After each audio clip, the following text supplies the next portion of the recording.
예수께서 십자가에서 고난받으시고 장사 지낸 바 되시고 또 다시 부활하신 부활절입니다. 오늘 이 부활이라고 하는 것이 무엇인가? 부활이란 사전을 찾아보니까 그래서 생물학적으로 이 생명의 활동이 정지된 생명체가 다시 되살아나는 것, 그것을 부활이라고 말합니다. 그래서 부활은 의학으로나 과학으로나 어떤 생물학으로나 어떤 학문의 영역에서 증명할 수가 없어요. 일반 상식적으로도 이해할 수가 없는 거예요. 그런데 부활을 경험한 사람들이 많이 있어요. 성경에 보면은 열왕기상 17장 엘리야가 살다 과부의 아들 살렸어요. 열왕기하 4장은 엘리사가 수냄 여인의 아들을 살렸어요. 예수님도 마가복음 9장에서 야이로의 딸을 살리고 누가복음 7장에서 나인성 과부의 아들을 살리고 요한복음 11장에서 나사로를 살리고 베드로는 사도행전 9장에서 욥바의 도로가 나온 요 성도를 살리고 사도 바울은 3층에서 졸다 떨어져 죽은 유두고를 살린 줄 믿습니다. 그 부활을 경험한 사람들입니다. 근데 그 사람들은 잠시 조금 살다 죽고 다 죽었어요. 예수님의 부활은 그 예수님의 죽음과 부활 그 사이에 놀라운 비밀이 있는 거예요. 생과 사의 갈림길, 거기에 사망의 권세가 딱 틀어잡고 있는 거예요. 이걸 깨뜨리지 못하니까 이 사망의 권세에 종로를 해가지고 죽을까 봐서 종로를 돼버리는 거예요. 이 사망에 붙들려서 종로를 타는 이 인류에게 부활의 소망을 가져다 준 사건이 바로 예수 그리스도의 부활입니다. 예수 그리스도는 사망 권세 깨뜨리고 사망 권세를 이기고 사망 권세 정복하고 그렇게 성경에 기록하고 있어요. 그래서 우리는 이 부활의 신앙을 가진 사람은 그 사망을 초월한, 죽음을 초월한, 그 두려움을 초월한 영생의 세계가 열린 줄 믿습니다. 그게 부활 신앙입니다. 오늘 본문의 말씀에 본도교회 성도들은 부활에 대한 믿음이 있었어요. 그런데 어떤 사람들은 부활을 믿지 못했어요. 예수님 당시에 이 사두개파는 지식인들이 많고 귀족층이 많아요. 근데 이들은 부활을 믿지 못했어요. 그런 것입니다. 성경을 배우고 예수님이 주변에 있어도 부활의 소망이 없어. 그 소망을 가질 수가 없어. 믿을 수가 없어. 그런 군도교회의 성도들과 같은 사람들이 많이 있는 것입니다. 오늘 본문 15장에서 사도 바울은 그리스도의 부활에서 아주 분명하고 확실하게 가르쳐 설명하고 있습니다. 첫째 1절 2절 다시 읽겠습니다. 형제들아 내가 너희에게 전한 복음을 너희에게 알게 하노니 이는 너희가 받은 것이요 또 그 가운데 선 것이라. 너희가 만일 내가 전한 그 말을 굳게 지키고 헛되이 믿지 아니하였으면 그로 말미암아 구원을 받으리라. 아멘. 우리는 이 복음 신생 복음이 아니에요. 새롭게 변모하는 복음이 아니고 그 복음은 변함이 없어요. 그래서 진리라고 하는 거예요. 근데 그 복음의 핵심이 뭐냐? 부활이라고 하는 거예요. 첫째는 부활은 복음의 핵심입니다. 그러니까 믿는다 해도 부활을 믿지 못하면 쭉정이라고 예수님이 말씀하신 거예요. 그 쭉정이 보세요. 쭉정이는 뭐가 없어요? 생명이 없는 거예요. 부활에 생명이 없으면 그는 쭉정이요. 이 부활의 신앙이 얼마나 중요한가 하는 것을 바울은 오늘 1절 2절에서 말씀하고 있어요. 13절을 읽겠습니다. 만일 죽은 자의 부활이 없으면 그리스도도 다시 살아나지 못하셨으리라. 그리스도께서 만일 다시 살지 못하셨으면 우리가 전파하는 것이 헛것이요 너희 믿음도 헛것이다. 부활이 없으면 그리스도가 다시 살아나지 못하셨을 것이다. 그러면 그리스도가 살아나셨으니까 부활이 확실히 있습니다. 사람은 죽으면 끝나요? 아니요. 내세가 있는 줄 믿습니다. 있는데 만일 그 부활을 믿지 못한다면 그 사람은 믿음이 헛것이요. 헛것. 헬라어 성경의 테노스. 텅 빈 것. 아무것도 아닌 것. 그러니까 부활을 믿지 못하면 그 영혼은 텅 빈 거예요. 헛것이요. 교회 다니는 것이 헛것이고 성경 보는 것이 헛것이요. 부활이 이렇게 중요한 복음의 핵심을 차지하고 있는 것입니다. 15절을 읽겠습니다. 또 우리가 하나님의 거짓 증인으로 발견되리니 우리가 하나님의 그리스도 다시 살리셨다고 증언하였습니다. 놀라운 사실은 우리가 거짓 증인으로 발견될 것이다. 부활이 없었으면 하나님이 그리스도를 살리신다고 증거했으니까 그 사람들이 다 거짓 증인이 된다는 거예요. 예수님 부활 안 하셨으면 거짓 증인이 될 뻔했어요. 예수님은 하나님이 기록하신 말씀대로 부활하셨어요. 로마서 1장 4절에 영으로는 죽은 자들 가운데서 부활하사 능력으로 하나님의 아들로 인정되셨으니 하나님의 아들이라고 선포되었으니 곧 우리 주 예수 그리스도라. 그러니까 우리가 전한 복음이 참 진리인 줄 믿습니다. 우리는 거짓 증인이 아니에요. 참 증인. 17절 읽겠습니다. 그리스도께서 다시 살아나신 일이 없으면 너희 믿음도 헛것이고 너희가 여전히 죄 가운데 있을 것이요 또한 그리스도 안에서 잠자는 자들이 망하였으리니 예수님께서 십자가에 못 박히신 것은 우리 죄를 대속하셨습니다. 할렐루야. 그런데 부활이 없으면 우리는 죄 가운데 그대로 있다는 거예요. 예수님의 십자가는 우리 죄를 대속하신 십자가인데 부활이 없었으면 우리 죄사함이 완성되지 않는 거예요. 부활은 우리의 죄가 확실히 사함을 받았다고 하는 증거인 줄 믿으시기 바랍니다. 19절 읽겠습니다. 만일 그리스도 안에서 우리가 바라는 것이 다만 이 세상뿐이라면 모든 사람 가운데서 우리가 더 불쌍한 사람이다. 부활을 보지 못하면 세상에서 이렇게 불쌍할 수 없어. 여기 뭐라고 그랬어요? 모든 사람들 중에 더 불쌍한 사람이다. 부활이 없으면 그렇게 돼버리는 거예요. 부활이 이렇게 중요한 의미를 가지고 있습니다. 로마서 4장 25절에 예수는 우리가 범죄한 것 때문에 내어줌이 되고 요한복음 3장 16절에 하나님이 우리를 사랑하사 독생자를 주셨으니 우리가 범죄한 것 때문에 십자가에 내주심이 되시고 또한 우리를 의롭다 하시기 위하여 살아나셨느니라. 할렐루야. 나를 하나님 앞에 의로운 자라 인정받게 하기 위해서 다시 살아나셨느니라. 할렐루야.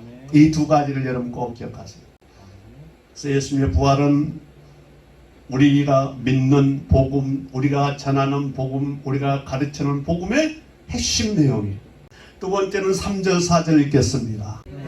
내가 받은 것을 먼저 너에게 전하였노니 이는 성경대로 그리스도께서 우리를 위하여 죽으시고 장사 지낸 바 되셨다가 성경대로 사흘 만에 다시 살아나사. 아멘. 예수님은 성경에 예언하신 대로 구약의 시편 16편 10절에 예언한 대로 그리스도 자신이 살아 생전에 다시 부활할 것을 예언한대. 마태복음 16장 21절, 마가복음 9장 9절 복음서에 예수님은 반드시 다시 살아난다고 하는 말씀을 제자들 앞에서 수없이 했어요. 예수님 자신이 약속한 그 약속이 이루어진 것입니다. 요한복음 11장 25절 나는 부활이요 생명이니 나를 믿는 자는 죽어도 살겠고 무릇 살아서 나를 믿는 자는 영원히 죽지 아니하리라. 할렐루야. 예수님이 하신 말씀이잖아요. 나를 믿는 자는 죽어도 부활한단 말이에요. 믿는 자는 죽어도 부활한다는 거예요. 성경을 찾아보면 안 믿는 자도 부활해요. 신자는 생명의 부활로, 불신자는 심판의 부활로. 그런데 죽으면 이 세상에서 끝나는 게 아니에요. 나는 부활이요 생명이니 그 생명체가 살아있느냐 죽어있느냐 판정은 생명으로 판정이 됩니다. 예수님은 부활의 생명이라는, 영원한 생명이라는, 날 믿는 자는 그 영원한 생명을 얻을 것이라 이렇게 말씀하고 있는 것입니다. 그런데 무릇 살아있을 때 믿는 자는 영원히 죽지 아니하리라. 이건 무슨 말이냐면은 살아있을 동안에 예수님이 오시는 거예요.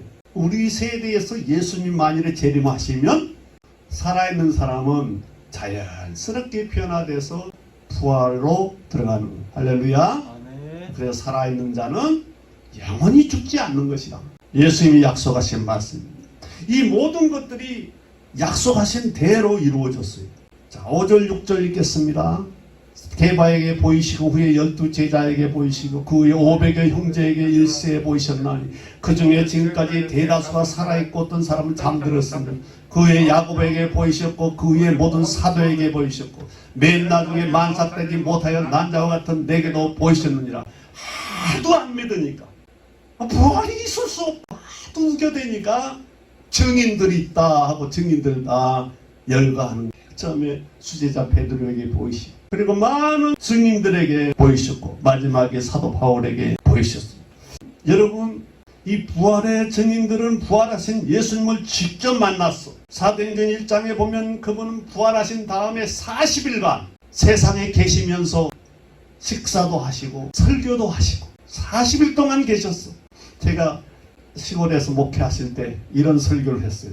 예수님이 부활하셔서 부활하신 예수님이 40일간 계셨어요. 아주 연로하신 여자 집사님께서 그랬어요? 목사님 정말 그랬어요? 그러니까 그 집사님은 잠깐 일어났다가 하늘 올라간 줄 알았던 것 같아요. 그렇게 생각을 했는데 40일간 지상에 계시면서 같이 식사도 하고 설교도 하고 말씀을 가르치고 계셨다가 500여 성도들이 바라보고 있는 그 순간에 구름을 타고 하늘로 승천하신 줄 믿습니다. 아멘. 이렇게 설명을 하니까 우리 집사님이 아유 부활하신 몸으로 40일간이나 계셨어요. 진짜인가 봐요. 그때 비로소 믿더라고. 여러분, 역사의 한 페이지에서 현실적으로 실제한 그 부활을 목격하고 지켜봤던 증인들 대다수가 살아있고 그 수백 명 증인들이 살아있을 때 이 고린도전서가 기록이 되었다는 거예요. 만일에 사도 바울이 내용을 이렇게 창작했다면 수정하라고 잘못됐다고 부활이 어디 있느냐고 얼마나 공격의 대상이 됐겠어요. 그런데 증인들이 수백 명 살아있으니까 받아들일 수밖에 없었던 그 시대를 살았던. 여러분, 부활은 성경의 예언대로 이루어진 것이고 부활의 현장에 목격자들이 많이 있었다는 사실을 꼭 기억하시기 바랍니다. 부활의 증인들은 예수님을 직접 만났고 승천하신 모습을 본 그 순간부터는 이 죽음에 대한 인식이 달라져 버렸어요. 두려운 것이 아니야. 이제 죽음의 강을 건너며 하늘나라가 열린다는 사실을 깨닫게 됩니다. 믿으면 죽어도 살겠고 그 복음이 이제 아멘 할 수가 있게 된 거예요. 영원한 생명, 부활의 생명 대신 예수께서 우리의 중심에 살아 계시니 그 생명의 근원이요. 할렐루야. 아멘. 그분은 껍데기가 아니에요. 양복 입고 한복 입고 이게 중요한 게 아니에요. 우리의 마음 중심에 계신 부활이고 생명 되신 예수 그리스도가 계신 것을 믿으시기 바랍니다. 아멘. 부활의 증인들은 이제 죽음이 두렵지 않아요. 로마 시대에 박해를 받는데 어떤 사람은 사자 밥이 던져주고 어떤 사람들은 기둥에 매달아서 화형을 시키는 거예요. 짐승에 밥이 되어 죽든지 태워 죽이든지 죽음이 두렵지 않아. 끝까지 예수 그리스도는 살아계시다고 증거하면서 그 순교의 현장에서 죽음이 두렵지 않아.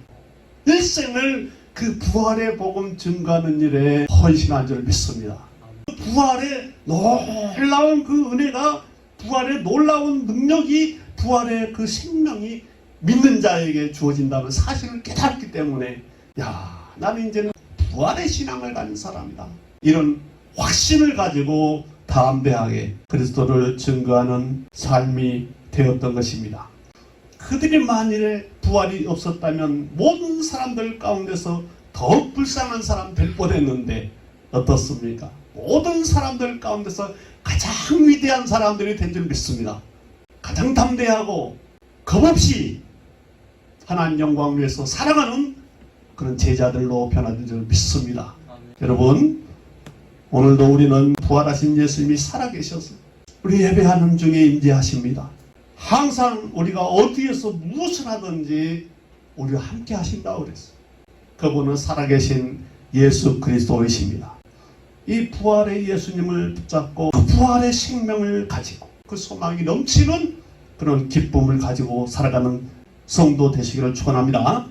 마지막으로는 20절 가서 읽겠습니다. 그러나 이제 그리스도께서 죽은 자 가운데서 다시 살아나사 잠자는 자들의 열매가 되셨도다. 세 번째로는 예수 그리스도의 부활은 첫 열매가 되셨다는 거예요. 구약 성경에서 첫 열매라고 하는 말은 아주 의미가 있습니다. 농사를 짓는데 그 곡식들, 과일들 키우는 짐승들 가운데서 가장 좋은 것을 구별해서 하나님께 드린 거. 이게 첫 열매예요. 예수님의 부활은 하나님께 드린 첫 열매랍니다. 첫 열매라면 두 번째 열매가 있고 세 번째 열매도 있을 것입니다. 모든 성도들이 부활을 보증하는 첫 번째 사건이 예수님 그리스도의 부활이라. 예수님 부활하셨습니까? 예수님과 연합되었습니까? 예수님 고난 받으신 것은 나의 죄 때문이에요. 예수님 부활하신 것은 나의 의로움 때문이라 그랬잖아요. 어떻게 부활합니까? 예수님 부활, 내 부활이. 할렐루야. 예수님 영광 받으신 것이 나의 영광이 될 줄 믿습니다. 예수님과 나는 하나예요. 그래서 연합의 원리가 있어요. 첫 열매 먼저 가셔서 첫 열매 되셨어요. 23절 봅니다. 각각 자기 차례대로 되리니 먼저는 첫 열매인 그리스도요. 다음에는 그가 강림하실 때 그리스도에게 속한 자요. 그 후에는 마지막이니 그가 모든 통치와 모든 권세와 능력을 멸하시고 나라를 아버지 하나님께 바칠 때라. 아멘. 하나님이 정하신 순서예요.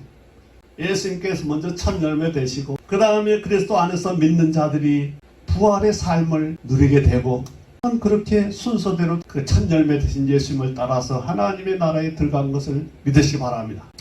베드로전서 1장 7절에 보면은 너희 믿음의 확실한 것은 불로 연단하여 없어질 금보다 더 귀한 것이다. 확신을 가지라고 말해요. 그리고 이제는 부활한 성도들이 예수님이 재림하실 때 칭찬과 영광과 존귀를 얻게 될 것을 믿으시기 바랍니다. 42절 봅니다. 죽은 자의 부활도 그와 같으니 썩을 것으로 심고 썩지 아니할 것으로 다시 살며 욕된 것으로 심고 영광스러운 것으로 다시 살며 약한 것으로 심고 강한 것으로 다시 살며 육의 몸으로 심고 신령한 몸으로 다시 살아나나니 육의 몸이 있으며 영의 몸도 있느니라. 예수님의 몸은 신령한 몸이에요. 그 몸은 우리 성도들의 첫 열매. 우리가 부활에 참여한다면 21장 4절에 보면 모든 눈에서 눈물을 씻겨줄 것이다.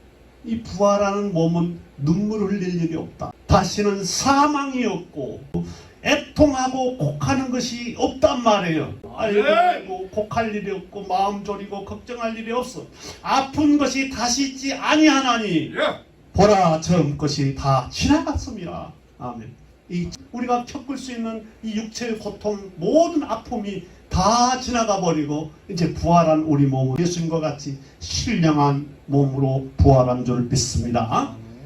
그러므로 예수님이 우리를 부르실 때까지 시험을 잘 참아야 돼. 야고보서 1장 12절 시험을 잘 참는 자는 복이 있나니 이 시련을 견디어 낸 자가 주께서 자기를 사랑하는 자들에게 약속하신 생명의 면류관을 얻을 것이라. 이 생명의 면류관을 약속하셨어요. 이 생명의 면류관을 다 씌워줍니다. 영광과 존귀와 찬송이 되게 하시는 거예요. 하나님 앞에. 이 말씀을 마치겠습니다. 여러분, 이 부활절을 통해서 중요한 것은 부활의 생명이 내 안에 있느냐 하는 거예요. 생명이 없으면 죽정이야. 죽은 껍데기야. 생명이 살아있으면 그 사람은 산 사람. 하나님 만약에 축복한다면 어떤 사람이 축복하겠어요? 죽어서 숨도 못 쉬는 사람이 축복하겠어요? 살아있는 사람이 축복하는. 할렐루야. 여러분, 부활절을 12번 여러분이 다시 지킬 수 있다 해도 부활의 생명이 없으면 다 헛것이요 믿음도 헛것이요 가장 불쌍한 삶을 사는 거예요. 이 세상이 다 이 세상 끝나면 주님이 우리를 부르실 때 우리에게 영생의 생명이 있다면 그 심판에 이르지 않고 사망에서 생명으로 옮긴 역사가 일어날 줄 믿습니다. 예수 그리스도께 돌아오면 그 사망에서 생명으로 옮긴 역사가 일어나는 거예요. 오늘 이런 축복의 역사가 우리 주변에서 많이 일어날 수 있도록 여러분들이 이 부활의 소망을 가지고 부활의 신앙을 증거하고 부활의 복음을 증거하는 그런 삶을 살게 되시길 축원합니다. 기도하겠습니다. 하나님 감사합니다.